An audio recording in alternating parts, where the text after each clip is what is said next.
Hi, everyone, and welcome to today's webinar, The Science of Reading and Amplify CKLA. Before we get started, I want to remind you that this is being recorded and will be sent to all registrants afterwards. Please submit any questions that you have in the Q&A box in your toolbar along the bottom of your screen, and if we have time, we'll get to them at the end. Closed captioning is also available by clicking on Live Transcript in your toolbar along the bottom of the screen. All right, Karen and Megan, please take it away. Awesome, and welcome everyone. You know what, Karen? I think before we do this, we should find out who's joining us. That's right. I would love to hear who's joining us. As people are joining, we're going to give them a second. There are still people popping in, so please let us know where you're from. Yeah, absolutely. We'd love to hear where you're joining us from today. Hopefully you've had some good weather. All right, Portland, we're going to start shouting out to people. They're coming in fast. Yes, they are. We have a lot of participants joining us today, and we are so excited for you guys to be here. All over Ohio, California, Arkansas, Minnesota, New Zealand, welcome. Kansas City, Kansas. I was born in Kansas, Lawrence, Kansas. Yeah, Karen, I learned something new about you today. I know, we present an awful lot, and we absolutely always learn new things from each other. Absolutely, and as Madigan mentioned, as we go through today's session, I see some of you have already found where the Q&A button is at the bottom of your screen. We have some participants from Maine joining us. If you do have questions, that's where that button is. Lots of Missouri, welcome, New Jersey, Ireland, Georgia, love it. All over. Megan, let's give it another second or two.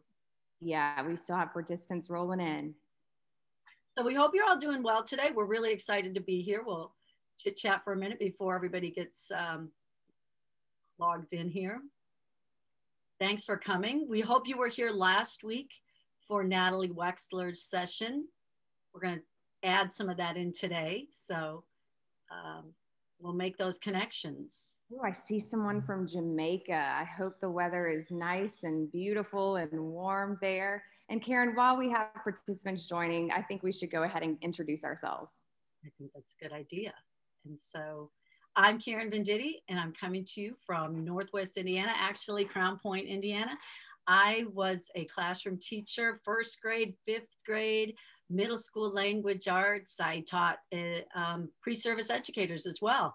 But what was the best part of my most recent work is getting into schools, working with teachers, just like Megan, and she's going to share that, with high quality instructional materials, CKLA, seeing it in action. And so that's where this current discussion revolves around. And so Megan, why don't you share? Yeah, absolutely. So welcome everyone. My name is Megan Mobert, and I am actually from South Louisiana. I spend half my time in Louisiana and half my time in East Tennessee. But it was through, my experience in the classroom as a kindergarten through second grade teacher that I really came to understand what it took to effectively develop reading proficiency. And I stumbled upon that by implementing Amplify CKLA in my classroom. So I am a former CKLA teacher, and so you'll hear me hear both Karen and I reference CKLA. But as Karen mentioned, not only did I have that personal experience in the classroom, but it was through working with other teachers who were making the science of, or bringing the science of reading, making it come to life in their classroom, that we really came to understand what that instruction should look like. And now we have the pleasure of presenting and working with educators across the country to further develop capacity for, the latest research on literacy. And so Karen's going to kick it off by introducing today's session, and we'll go ahead and get started. But once again, thank you all for joining. Yeah, thanks for coming. And I know there's still people joining in, so I'm going to go a little slow. You haven't missed anything yet. We're just getting to the agenda. Megan and I are really, we're going to talk about that research but we want to level set a little bit, you know, get everyone on the same page. We've got we had Natalie Wexler present last week. We are actually presenting again next week, focusing in on the skills portion of CKLA, a little bit deeper dive into that next week with a teacher who's going to share. And then the following week, we're also going to have a panel of educators speak. And so we really just wanted to make sure that you're aware of that. All of these things are going to connect. And it's all about the science of reading in action. I think that started with Natalie and all the way to our panel later this month. Megan's going to talk about foundational skills. I'm going to talk about knowledge building, and we're going to answer your questions at the end, and we'll take time for that. You can use the Q&A button, and then we'll also be able to take them in the chat. We'll get that towards the end. And Absolutely.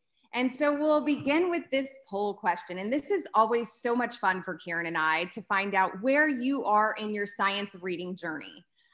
So we're going to launch a poll, and we'd love for you to share how familiar you are with the science of reading. One thing I always mention and on these webinars, and Karen and I feel the same way, and she can elaborate more on that, but no matter how many times I listen to another webinar or you know, attend a science of reading symposium or listen to a guest speaker on a podcast, I always feel like I am still learning so much. And that's the beauty of being an educator, and continually learning about what we can do to do what's best for our kiddos, right? That's what we all want at the end of the day.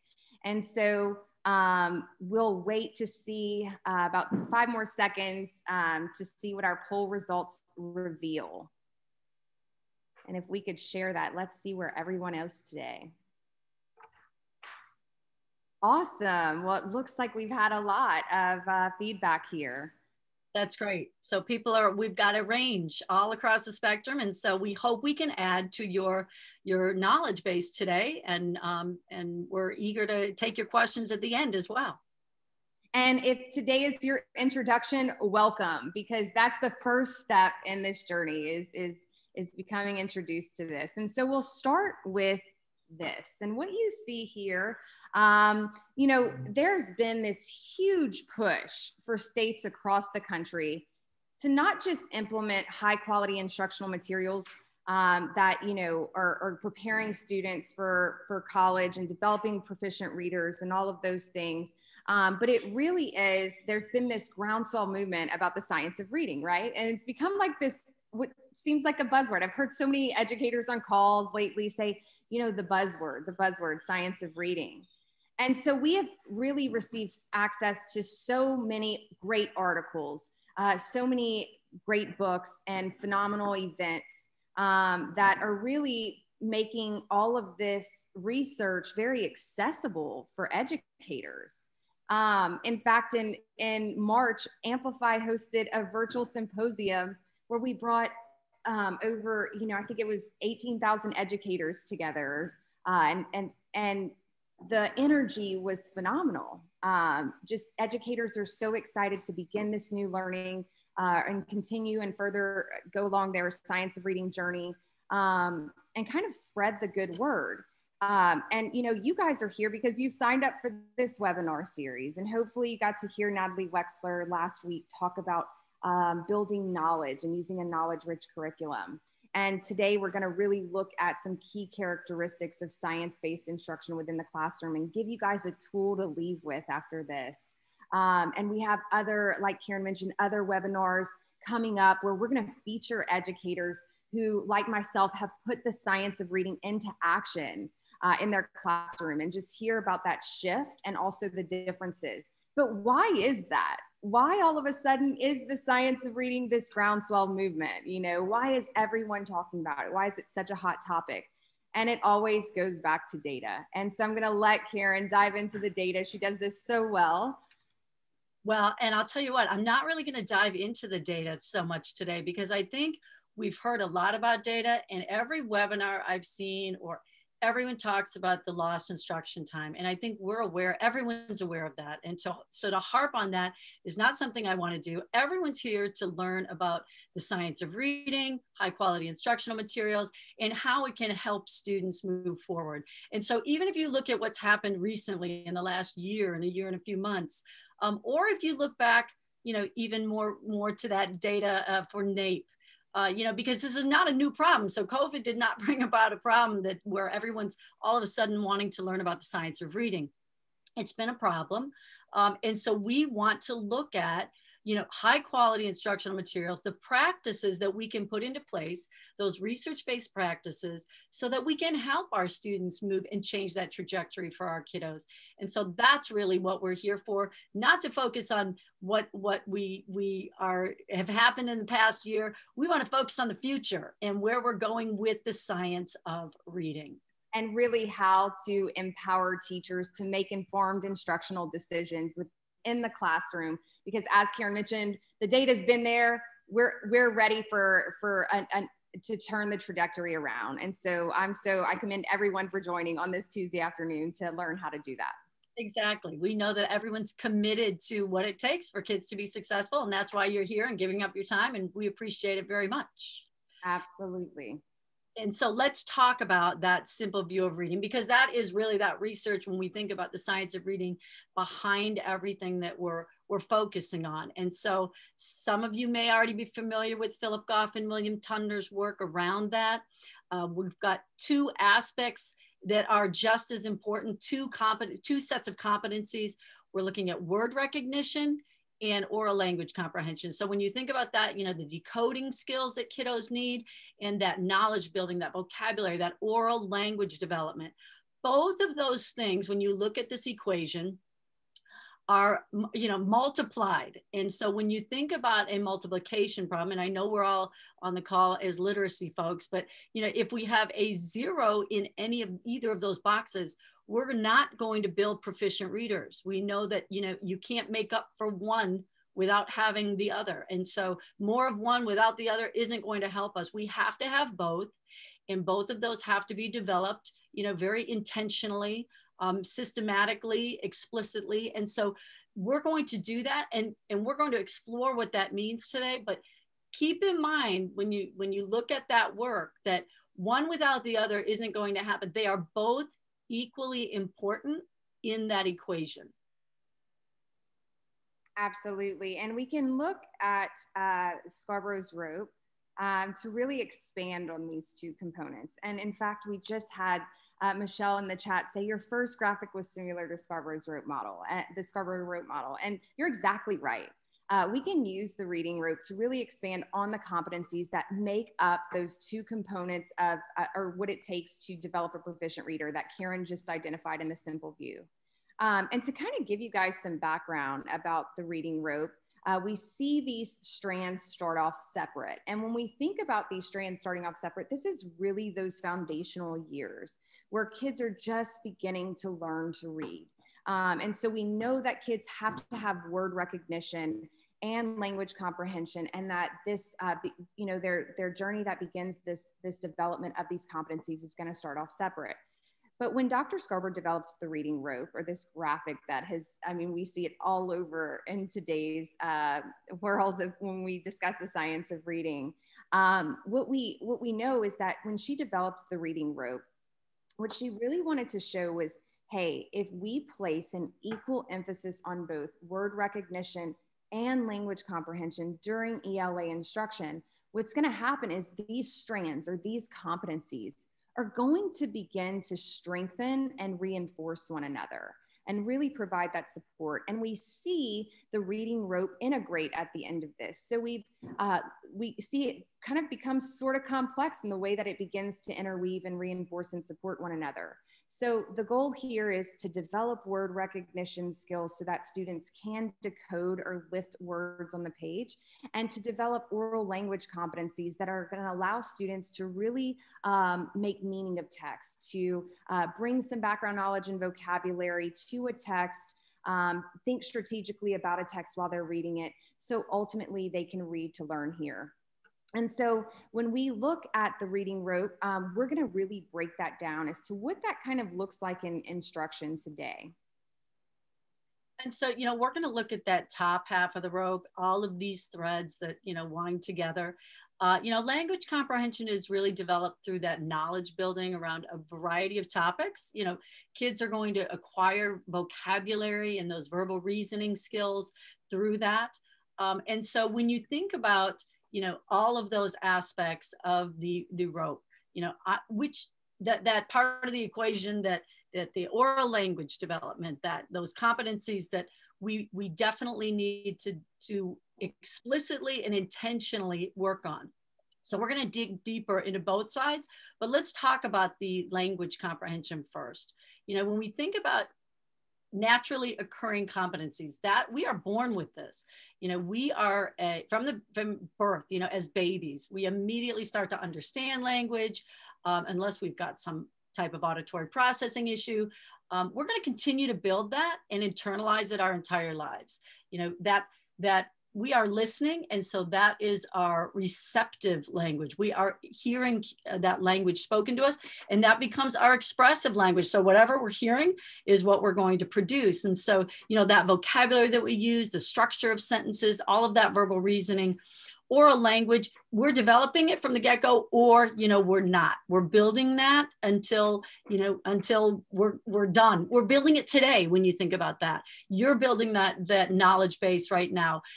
That if our expressive and our receptive language, if we're not building that, this is what's going to put kids at a definite disadvantage. And so as you think about that, this language comprehension side, I bet you can think of some kiddos coming to school, coming into your classrooms that are at a disadvantage, that may lack some of this.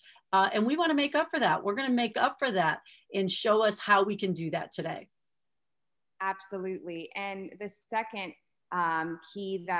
second key component that's needed to develop a proficient reader is word recognition. And so when we think about word recognition, unlike language comprehension, word recognition doesn't occur naturally.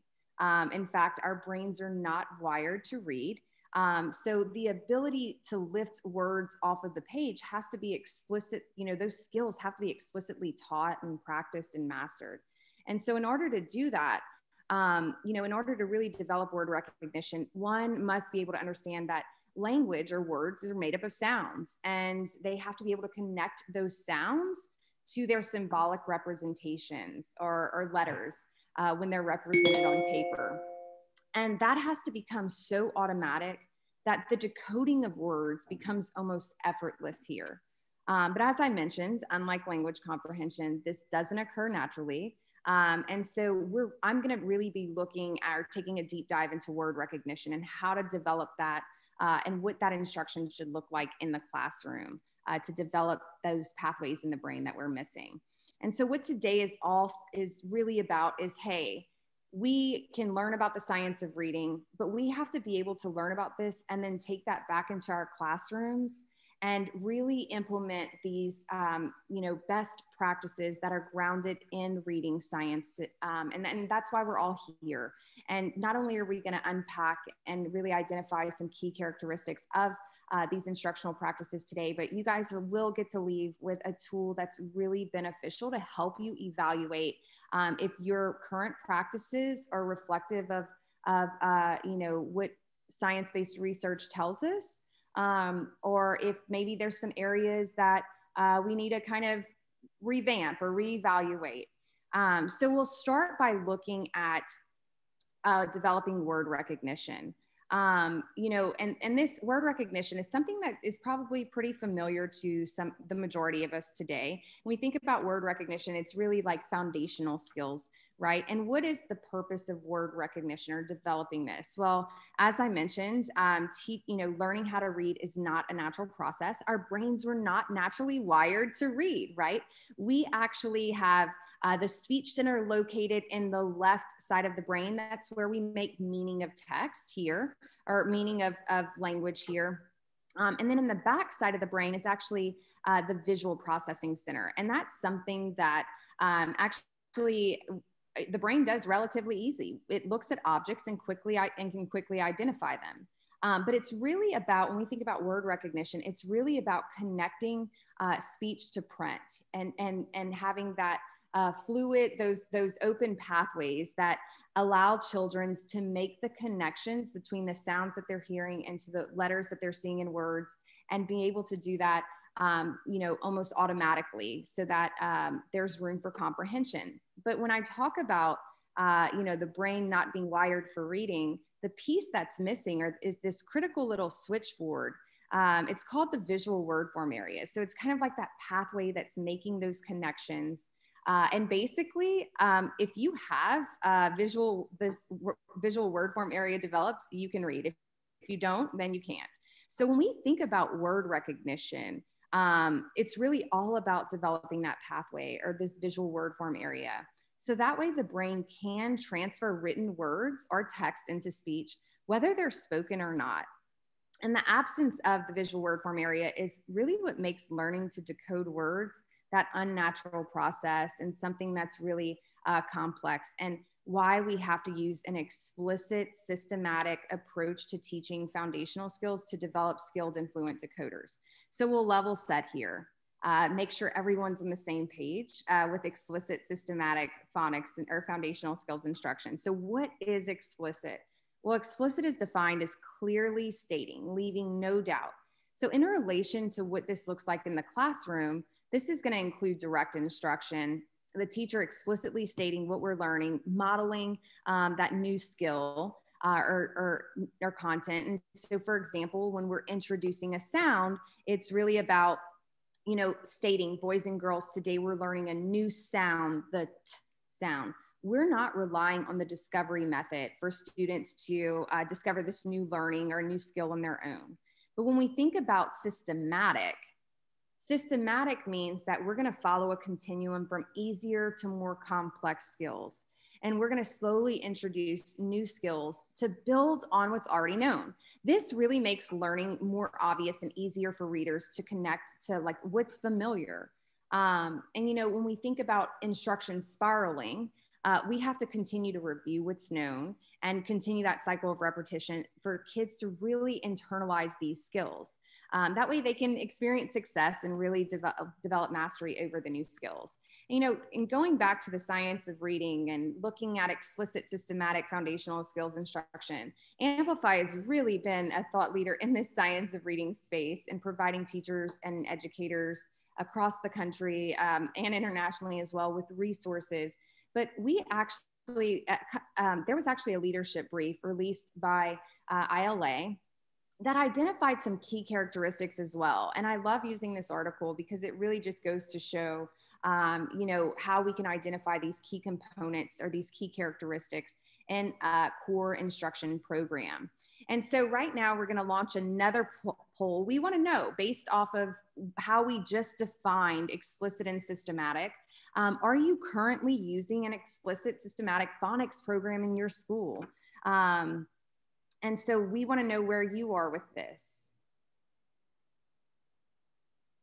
So if you are, maybe it's, looking at these key characteristics and just to kind of double check that you are, maybe it's that you joined today because you really want to know how to identify those key characteristics. What are they? So we'll give you guys about 10 more seconds to go ahead and vote. And this may change by the end of, you may change your thoughts about, are we using that by the end of Megan's discussion? Absolutely. Awesome. So let's see our results.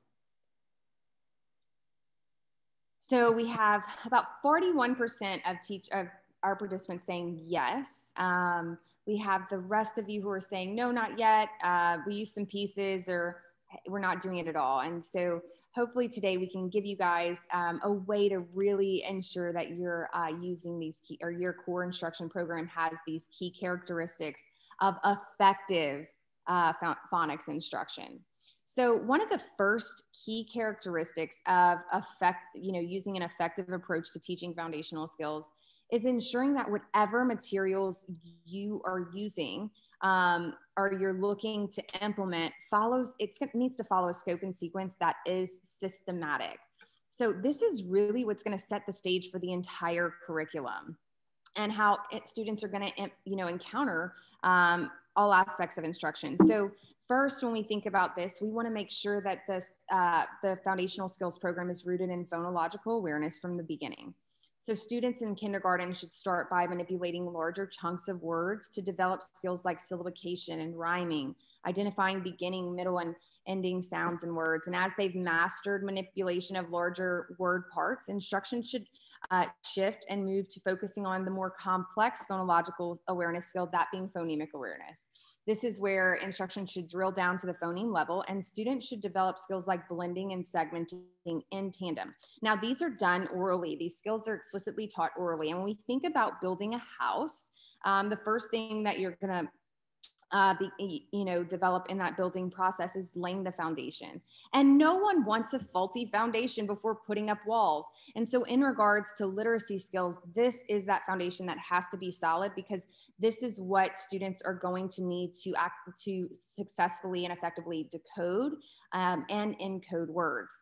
And so looking at that scope and sequence, we have to make sure that we're developing these skills effectively. And then also that has to be done before that instruction is going to shift to phonics here. And when we talk about systematic phonics instruction, it really is about explicitly teaching the basic code first in kindergarten, and then moving into building on that simple code knowledge or the basic sound spellings to explicitly teach the advanced pieces of code here.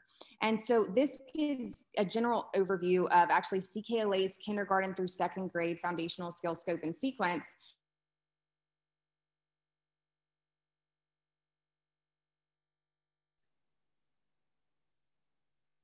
Megan, we've lost your audio. Or I've lost your audio.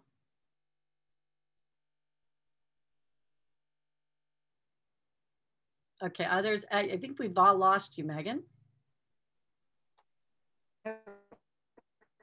You're cutting in and out a little bit, but we really can't hear you. Let's see. Now we can, but. Karen? Yeah, we're hearing, I'm here. Okay, now you can hear me? I think so, yes. Okay, perfect. All right, so I'm not sure what we heard or what the last thing you heard was. Can you tell me, Karen, so I don't repeat myself? Well, it was on the scope and sequence, and I kind of lost you. I was around there, just. Okay, so what I'll just kind of highlight is that when you're looking at your scope and sequence, we want to make sure we're developing the strong foundational skills that underlie and parallel reading and writing. That's phonological and phonemic awareness. When looking at your phonics scope and sequence, we want to make sure that that's sequential across those K-2 grades and moves from more simple skill phonics spellings to the more complex in a very intentional way across those grade levels. We also want to ensure that we're explicitly teaching all 150 sound spellings for the 44 sounds, and we're not leaving a stone left unturned. We want to make sure that third graders or second graders going on to third grade actually have the ability to crack the code, and that's what it takes. The next key characteristic of effective, explicit, systematic phonics instruction identified in ILA's brief was readiness skills. And so when thinking about readiness skills, the two best predictors of early reading success are alphabet recognition and phonemic awareness. When we think about phonemic awareness, this skill really opens the gate for reading. It's vital to ensure that phonemic awareness instruction addresses the wide range of sub-skills that make up phonemic awareness. So before connecting letters and sounds, students really should be taught that words are made up of sounds or phonemes.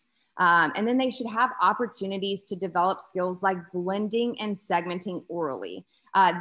These are skills that can be developed in the dark. We're not connecting anything to print here. In fact, when we talk about blending and using kinesthetic motions to decode words like at, cat, or using a gross motor motion along the arm, segmenting those sounds into, sounds and words like cat, at.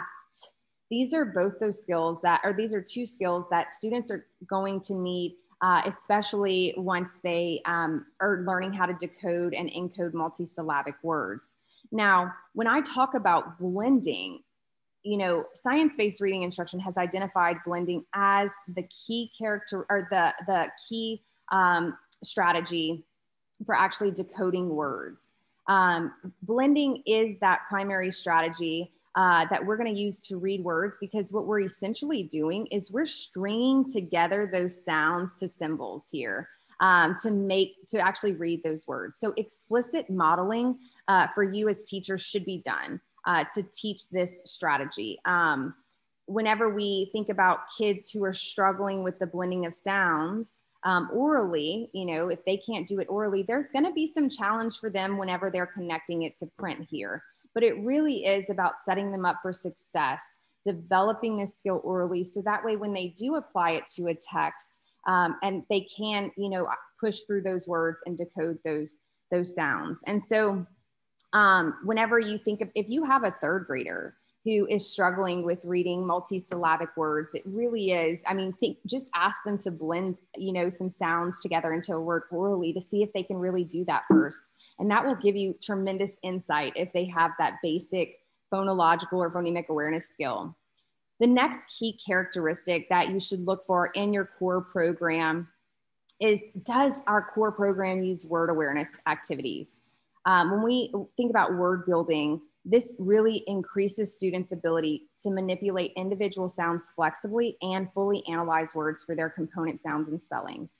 So word awareness is all about adding, subtracting, or deleting individual phonemes that students have learned or that they're learning in words. So this is what's developing mapping. This is what's developing those pathways in the brain that are essential for connecting sounds to letters, so that decoding and encoding become automatic.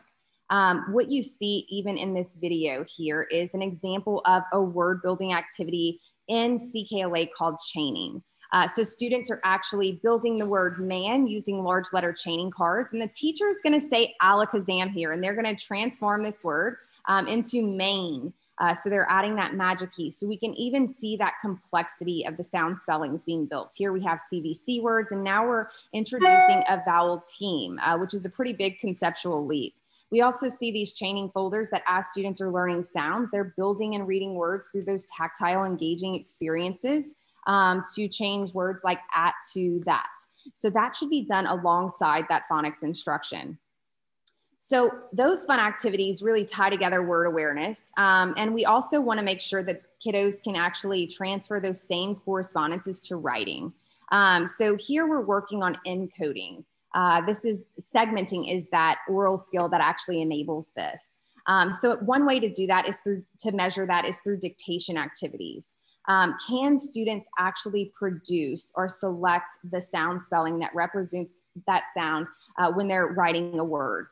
Can they express that in written form? And this is really where that measure can take place. And not only is it about dictation, but when we think about spelling instruction, the spelling instruction that you're using should be tied to the phonics scope and sequence of your program. And in CKLA, that's exactly what it does. Not only does CKLA include dictation opportunities, but it also includes spelling instruction that is tied to that phonics scope and sequence, is that ultimate way to measure, hey, have my students really mastered this, connecting this sound in words? Can they produce that spelling correctly in words in their spelling list? And so this is something that can give you true insight into mastery, and another key characteristic you should look for. Now we'll move into that last strand of Scarborough's reading group, which is actually sight recognition. And when we think about sight recognition, ILA identified high frequency words as the ability to, or, having high frequency word instruction as one of those key characteristics, but it really is about identifying the words that, or the parts of the words that are not decodable, like explicitly teaching that, drawing that awareness to that, and also looking at maybe high frequency words that kindergartners are going to use that they won't learn how to decode until later years, maybe first or second grade. And so we know that kiddos need this high frequency word instruction. So how are we introducing those high frequency words? Does our core instruction provide instruction around these non-decodable or irregular high frequency words? And your core program should, have this piece to it. But really, sight recognition is about, having the pathways in the brain so that decoding of unfamiliar words or familiar words becomes almost automatic.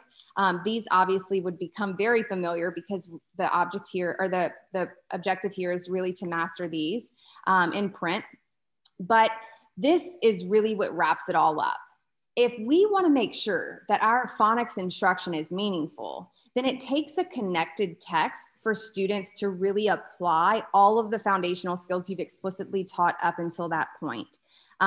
This is a huge difference maker in core programs that truly reflect explicit, systematic foundational skills instruction that's proven to be effective. When we look at controlled text or decodable text, these really help kiddos develop a sense of comfort and control over their reading growth. And this should be a key learning tool. As I mentioned, this is what makes your phonics instruction meaningful. And this is also what helps build fluency. It strengthens those pathways in the brain that connect speech to print. And so when we're providing students with on-level connected text that follows the scope and sequence of the core program, like CKLA's decodable text or connected text do, we are giving our students an opportunity to apply the skills they've learned instead of asking them to use unreliable strategies or apply skills that we haven't explicitly taught. And so when we're doing that with a decodable text that's 100% decodable, we are really increasing their chances for mastering these foundational skills that are going to enable or allow, for energy to be left for comprehension. And that's really the ultimate goal here. I know, Karen, many districts, whenever they're looking at connected text or looking at level text in a core program, and does this reflect science of reading based practices? One thing that I always recommend is Emily Hanford hits it spot on with her podcast, Hard Words, Why Kids Aren't Learning to Read. And I love that she embraces this opportunity to say, hey, you know what, when we're looking at science-based reading instruction, this is really that key piece. All kids deserve access to an on-level text where they actually get to apply the foundational skills that you've taught. Now, we can sum this all up, right? Lots of information here about looking at your foundational skills or your phonics instruction. And what's kind of happened in the past is, researchers have found that the biggest problem with phonics instruction is that unbalanced approach, or this haphazard implementation that's found in so many programs. So the purpose today is really to provide you guys with the information to go back and evaluate your current core program.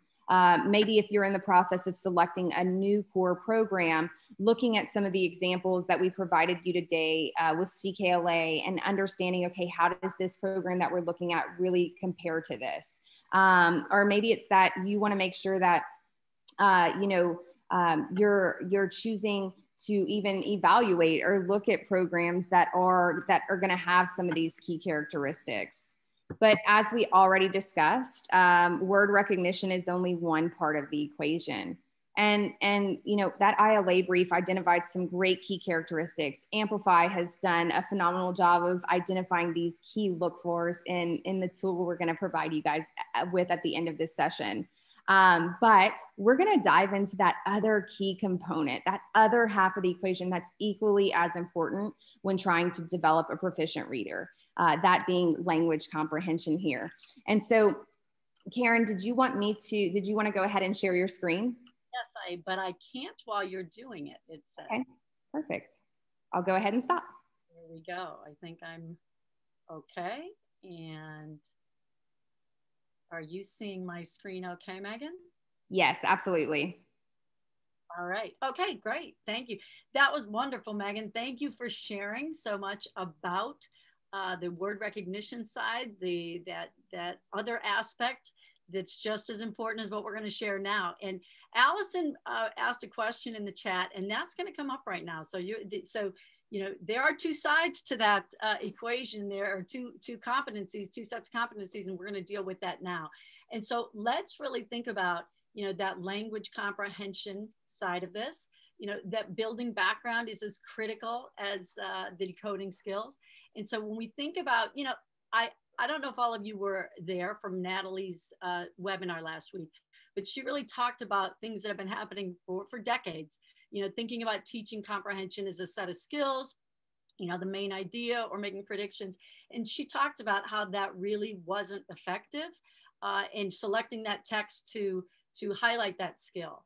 And we know that, you know, the research shows that skill doesn't transfer. And if students don't have that background knowledge or the knowledge, the vocabulary to make meaning of that text, that's going to be a problem for them as, you know, they continue on in school. And so, you know, we know that hasn't really been working. And so when you think about a kiddo that maybe you've taught that strategy to, you thought they got it, you assessed it, and then they go to a state assessment and it doesn't transfer, that's what we're talking about. And so, you know, this is what we're, you know, when Natalie was talking about a knowledge-rich curriculum, that's what we're going to talk about today as one part of that core literacy instruction there. And so as we move, let me see if I can, is it moving?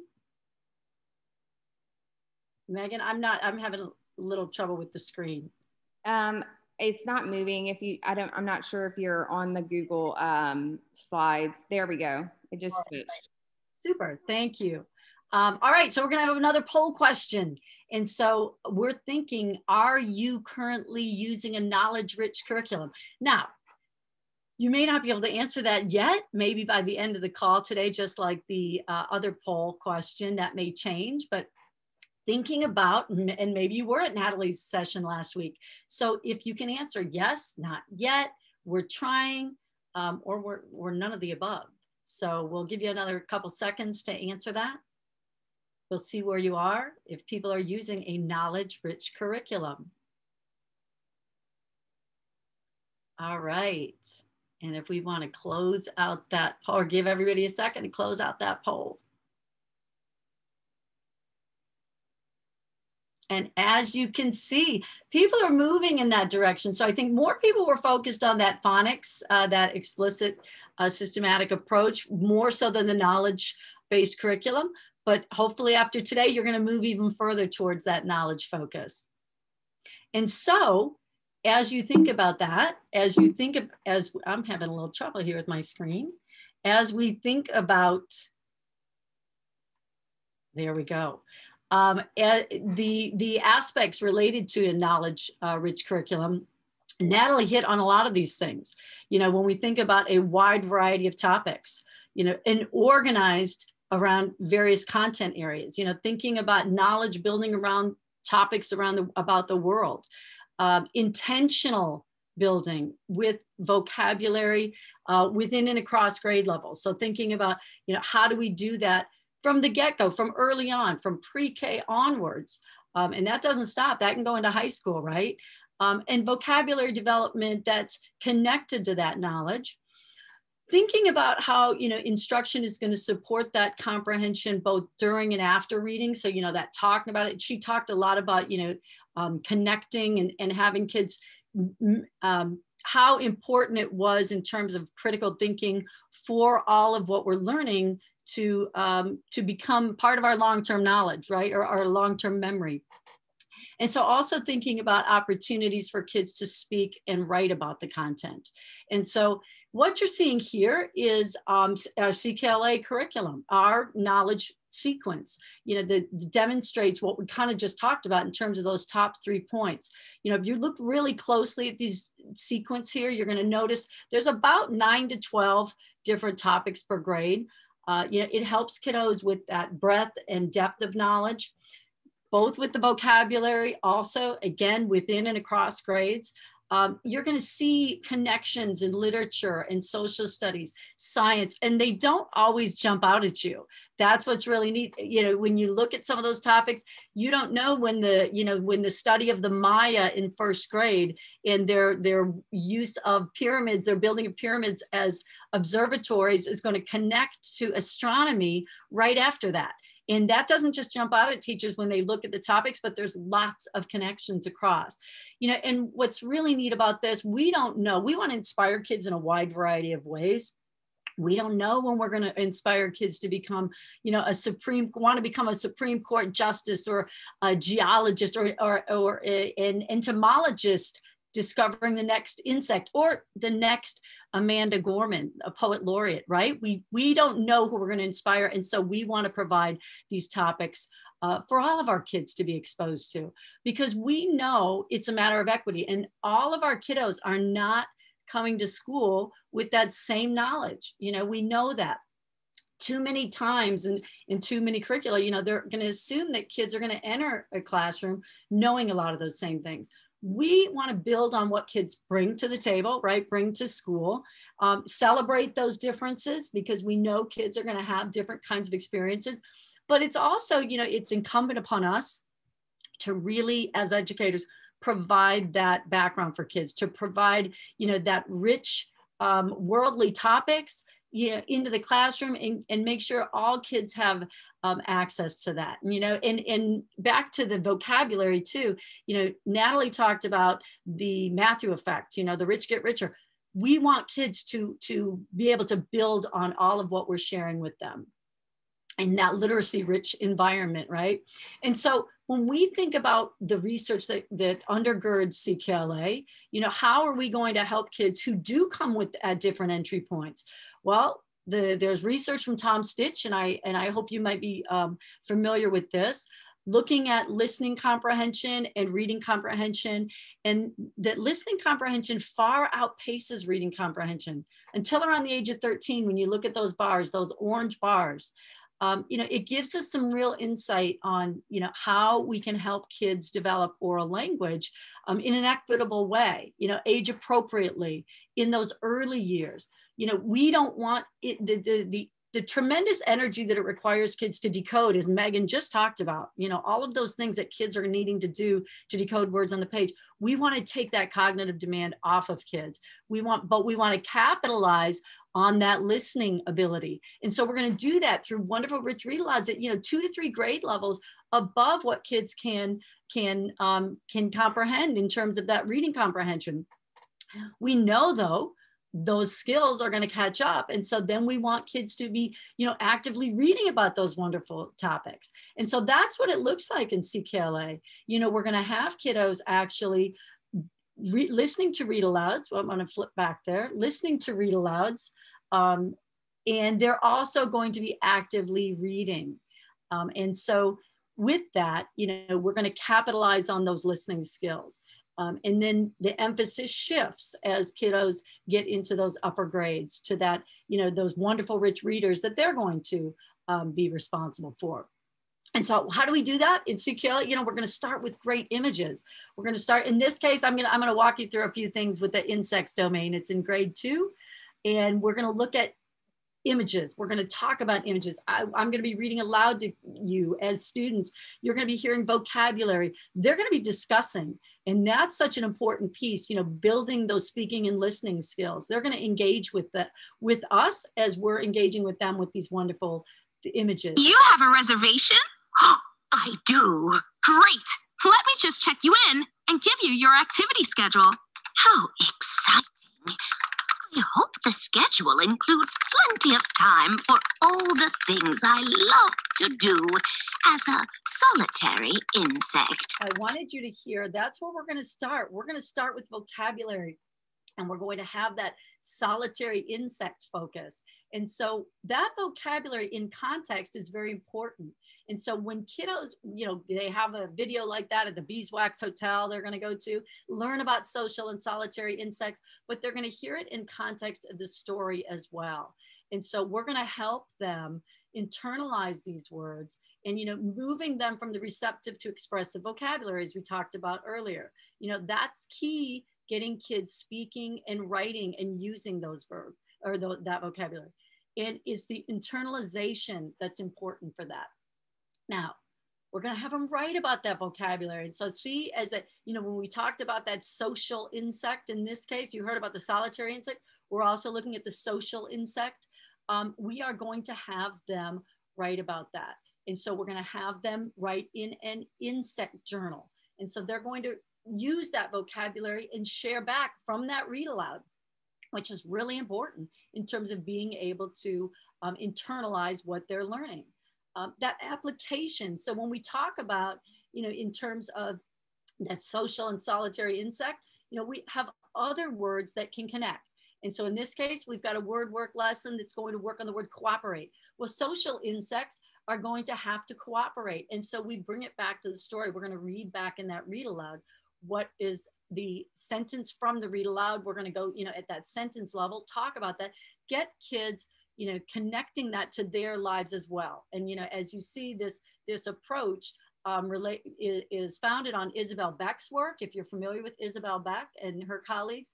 And so we're going to have those word work lessons embedded to be able to bring that content and that vocabulary to life for kids. Language development also happens through like multiple meaning words. And so in this case, that honeycomb where our social insects are exposed to, we want to connect kids with other meanings of that word so they can also see, what they already know and what they can connect it to in terms of the new vocabulary they're learning. In terms of language development and syntactic awareness activities, in terms of various parts of speech. Here, we're going to read this from the story. So we're going to have students identify an adverb in a sentence from the read aloud. In this case, we're looking at grasshoppers, and we're going to ask them about when they heard the grasshopper's wings move rapidly and making sounds. And so we're going to get them, how were the wings moving? Rapidly, quickly, getting them to connect to that. But then also, we're going to have them repeat motions to, demonstrate their understanding. So can they, how are we going to get them to connect to vocabulary, various language aspects? And that's all about that top half of Scarborough's rope. And so writing is that next logical step. We're going to have them write about it, but we're going to have them write about it related to that content.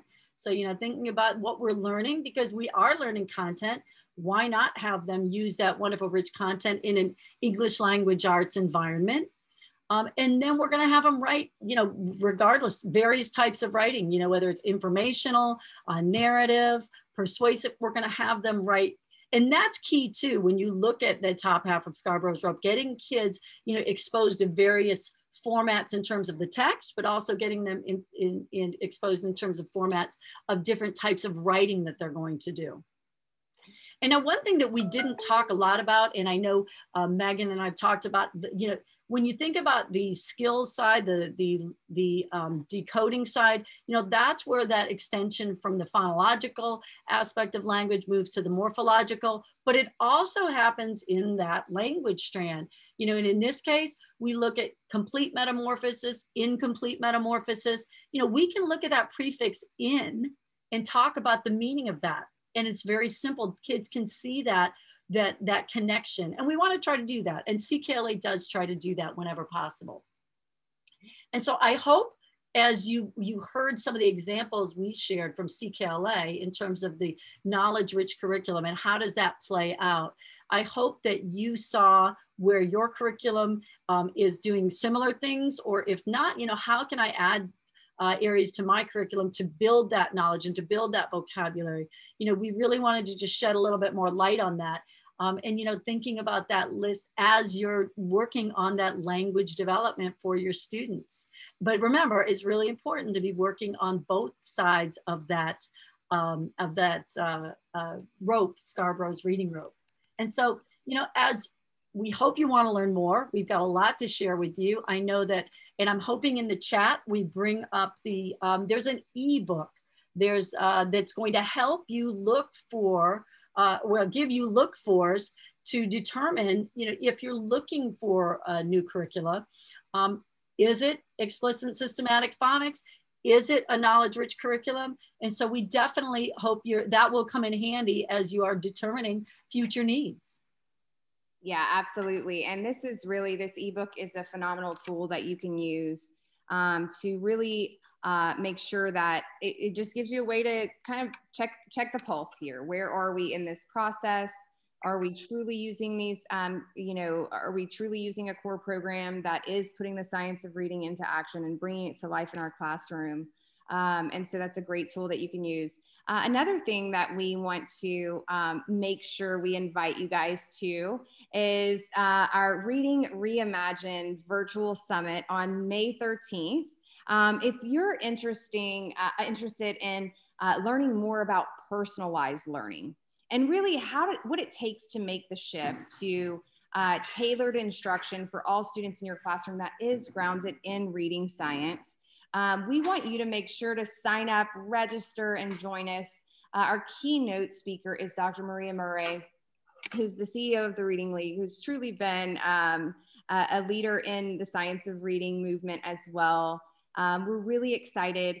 So we want to make sure you guys sign up. If you can't join, you know, it's okay. You'll still receive the recording and you'll still have that professional learning available to you then. So, but please join us. And also something else we want to make sure we do is invite you to join our Science of Reading, the podcast, if you are not already a member. And Karen and I, we have conversations about different episodes, and Karen has some of her key favorites. But I definitely want you, Karen, to kind of hit on some of those and share those with our participants. Well, and what I was going to say back when you were talking about Dr. Maria Murray, some of you may have just heard her on the podcast because she was on that recently, as well as, yeah, one of my favorites who was just interviewed, Dr. Sonia Cabell. I hope you get a chance to listen to her if you haven't already, because she's focused on the top half of Scarborough's rope, and we don't hear as much about that. So wonderful to listen to her. So I hope you get a chance to do that. We've got some great folks being interviewed. Susan Lambert, our fearless leader in the science of reading, really does a phenomenal job with that. And so please join us for that, as well as our Facebook group. Come sign up for that, and we'd love to hear more from you there. Yeah, absolutely. And if you want to learn more about Amplify CKLA, Amplify, and someone even asked, what does CKLA stand for? CKLA stands for Core Knowledge Language Arts, and Amplify CKLA is actually our pre-K through fifth grade comprehensive core literacy program. And so all of the images you saw, or the experiences or the instructional activities you saw in today's presentation, are directly from CKLA. And CKLA is truly one of, the only program that's grounded in reading science and makes bringing the science of reading into your classroom and it coming to life a possibility. And we're going to feature a host of CKLA, panel of CKLA teachers in our upcoming webinars that can attest to this just like I can. And so that's something we're really excited about as well. So if you want to learn more, you can go to amplify.com/CKLA. And now we'll open, I know we're almost right at time. Not only do we want to thank you guys for joining and spending an hour with Karen and I, but we want to make sure we get to some of these questions. And thank you so much for the great feedback in the chat. I love that we just had a comment from Laura. She said, I love CKLA. My son loves the decodable readers. He's always eager to read. And that's a great point. My son is also a CKLA student. And being a former CKLA teacher, whenever my kiddos were, CKLA student readers are in chapter book format. And so they constantly wanted to continue reading. And that really is the kind of the testament to how explicit foundational skills instruction that's effective can actually enable all kiddos to feel successful with reading and on-level text. And that's really what it takes. And so I love that you shared that. Thank you so much. And so a couple of things, and maybe Madigan, can we share the virtual summit again? Someone asked for that in the chat I just saw. Lots of great feedback, lots of people talking about letters and letters training and just I love it. And I don't know if everyone's seeing it because you might only be sharing to the panelists. So you might want to share to everybody because there's some great comments coming in. Yeah, we had a question come in as well. How does CKLA explain spellings like the number word to students? And I think that this is a great question. And I'll just kind of touch on this very quickly. When it comes to high frequency words that are not decodable, in CKLA, what we're going to do is we're going to explicitly draw awareness to the parts of the word that are decodable and not decodable. And so if I were introducing this, now I haven't looked at this lesson. This is kind of what I recall about introducing a tricky word. I'd write that word and say, all right, let's, apply this, or like, let's sound out this word. And based off the sounds we'd know, it would sound like this, t, w, ah, at that point. Well, that's not really a word. That doesn't make sense, right? Well, there's actually parts of this word that aren't making the sounds that we know. And so we would draw awareness to those. I'd say this is actually the number word 2. T, oh, it's making the right sound. I wouldn't underline it. But the W and O sound, the W and Ah sound obviously aren't doing what they're supposed to. So I would underline that and call that a tricky word. And what tricky words do, and the way that we teach kiddos how to approach tricky words is, hey, we have to approach these with caution here. We have to make sure that we're not only mastering these words, but we have to look at this word and think, okay, I know this part of the word, but this part is tricky. And so that's what that instruction looks like. All right. And I did answer a question in the chat about if CKLA is available internationally, and yes, it is. We also had a question come in. My district is adopting CKLA next year. Our teachers are pushing back. As a reading specialist, how can I help alleviate their anxiety? And that is a great question, and $1 million question, I would say. But the main thing here is it's all about becoming informed. When we know better, we do better, right? And so I think also hearing from other CKLA teachers is such a much easier way to kind of help alleviate that. And thankfully, in our upcoming webinar episodes next week and the following week, we're actually going to feature CKLA teachers who are going to speak about this same exact experience. But it really is about building capacity. Keep understanding, keep growing when it comes to the science of reading, and continue on that journey, and just kind of develop or foster those conversations and kind of those, spark those thoughts and interest, and you'll see it get there. So Megan, there's a couple there. I know we're over time. We're happy to answer a few more questions.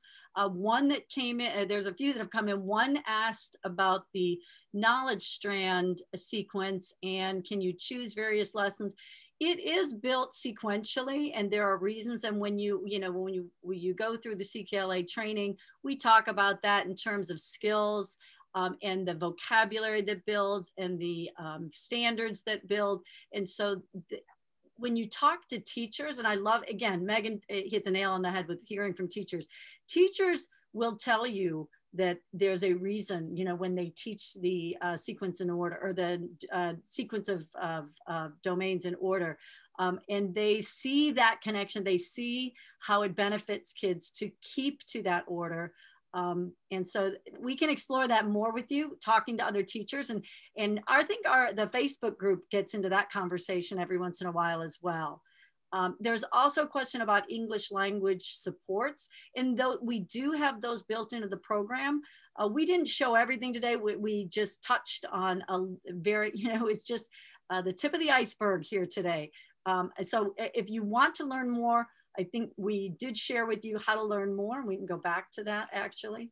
But yeah, definitely there's more to hear about English language supports within the program, as well as something called Language Studio. We do have something called Language Studio that aligns to that.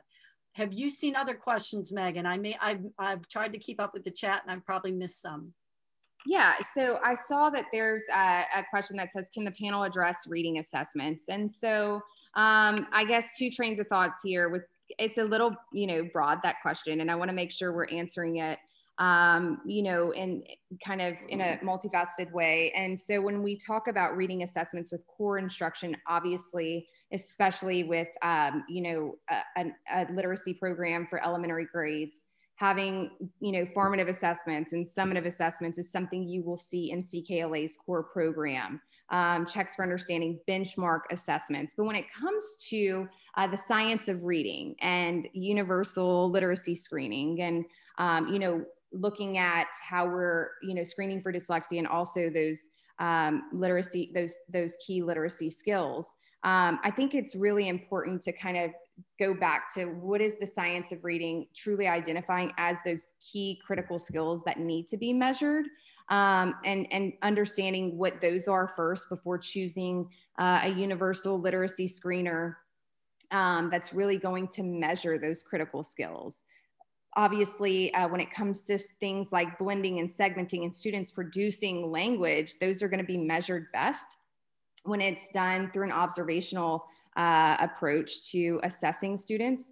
You know, especially in elementary school teachers, not only do we have kiddos who are more comfortable with us as teachers, we're more comfortable with them, but also there's a lot of different factors that play into their day. And as a classroom teacher, you catch on to those. You know if it's truly a valid assessment.